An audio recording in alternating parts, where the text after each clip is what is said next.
They say the ocean keeps its own secrets, and sometimes it decides to take people with it. The story I'm about to tell isn't folklore, nor the tale of a sailor's imagination. It's a documented event, one that left investigators puzzled and families without answers. The year was 1987, and the ship's name was Estrela do Sul, the Southern Star in Portuguese. It departed from the port of Recife, Brazil, carrying a cargo of coffee and cotton bound for Lisbon, Portugal. A simple route, a crew of 12, calm weather. No one expected anything unusual.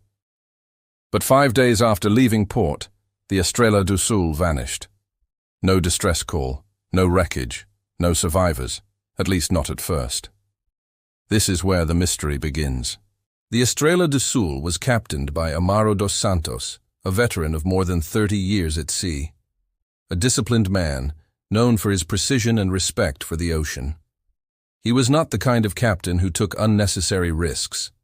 Witnesses at the port said he looked unusually tense before the ship set sail that morning, lighting a candle to Saint Elmo, the patron saint of sailors, and murmuring a phrase that many remembered later, "May the sea take us, but not claim us." Those words would become hauntingly prophetic. The first 2 days of the journey were uneventful, clear skies, calm seas, smooth navigation. But late on the second day, something changed. The radio began to crackle. At first, just static, then faint, rhythmic noises, almost like whispering. One of the crew members, the radio operator, later wrote in the logbook before it was found adrift, "Heard something through interference and sounds like words, possibly, 'turn back,' before the 5th day." The captain dismissed it as cross-frequency interference, but the unease had already begun to spread. That night, the wind died, completely. When the crew awoke the next morning, the Estrela do Sul was no longer moving. The engines ran normally, but the ship didn't advance. The ocean around them had turned strangely thick, covered in dense, greenish seaweed that stretched endlessly in every direction.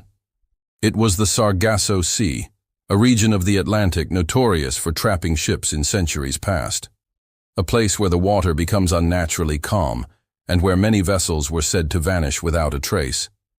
The first mate, João Barros, recognized it immediately. "This is the Sargasso," he said quietly. The captain frowned. "Impossible. We're too far south." But the evidence was right there. A floating field of tangled weeds, clutching at the hull, slowing everything to a halt. And there was something else. The silence. No wind, no waves, no birds. Even the air smelled different, heavy, almost sweet, like something decaying under the surface. The crew grew restless. They tried everything, increasing engine power, adjusting course, even pushing the rudder manually. Nothing worked. The ship was stuck. That night, a fog rolled in. It was thin at first, but soon thick enough to hide the stars. The men gathered on deck, uneasy. Some claimed to hear footsteps on the wooden planks above them, though no one was there. Around 3 in the morning, the lookout shouted, "Ship ahead!" Through the mist they saw it, a dark silhouette drifting without light, ancient in shape, its sails torn, its masts broken. It wasn't moving, just floating, silent, watching. The captain took his binoculars. When he looked, he turned pale. "It can't be," he whispered.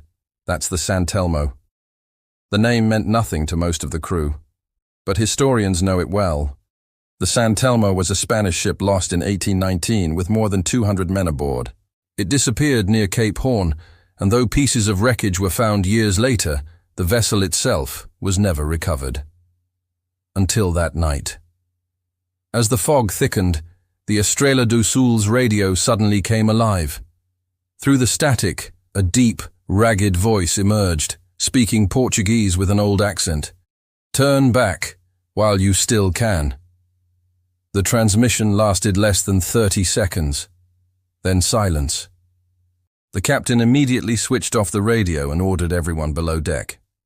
But no one slept. At dawn, the phantom ship was gone. Only the thick carpet of seaweed remained, holding the Estrela do Sul in place like a giant hand beneath the surface. The temperature rose sharply. The heat was unbearable, the air almost unbreathable. Supplies began to spoil, and the men were growing desperate. Then came the knocking. Faint thuds from underneath the hull, rhythmic, like someone tapping from below. When one of the sailors leaned over the railing, he swore he saw faces just under the surface, pale, swollen, drifting among the weeds. That afternoon, the captain locked himself in his cabin. He refused to speak or eat. When the first mate tried to check on him, he found the cabin door bolted from the inside.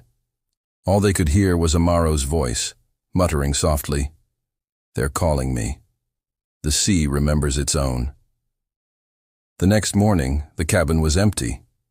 The door was still locked from within.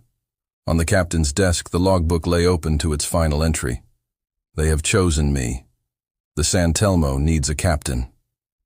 That evening, the fog returned, thicker than before. And out of that gray wall, the San Telmo reappeared. This time, it was much closer. Close enough for the men to see the rotted wood, the faded Spanish flag, and the silhouettes standing motionless on deck. Dozens of them, uniforms from another century, empty eyes staring toward the Estrela do Sul, and among them, someone wearing a modern captain's jacket. Amaro dos Santos. The men screamed. Some tried to start the engines, others attempted to lower the lifeboats, but nothing worked. The sea beneath them began to churn, boiling with air bubbles. The thick weeds tightened around the hull. And then came the wind, cold, violent, pushing the Estrela do Sul straight toward the ghost ship. The two vessels drifted closer and closer, until their hulls almost touched. Witnesses, the few who survived, said they heard a voice echoing across the water. Time does not erase what the sea claims. On April 22, 1987, all contact with the Estrela do Sul ceased. No SOS, no radar signal, no sign of distress. Weeks later, when the ship failed to arrive in Lisbon, an international search was launched. Nothing was found. 3 months later, a lifeboat was discovered adrift near the Azores. 2 men were aboard, sunburned, dehydrated, barely alive.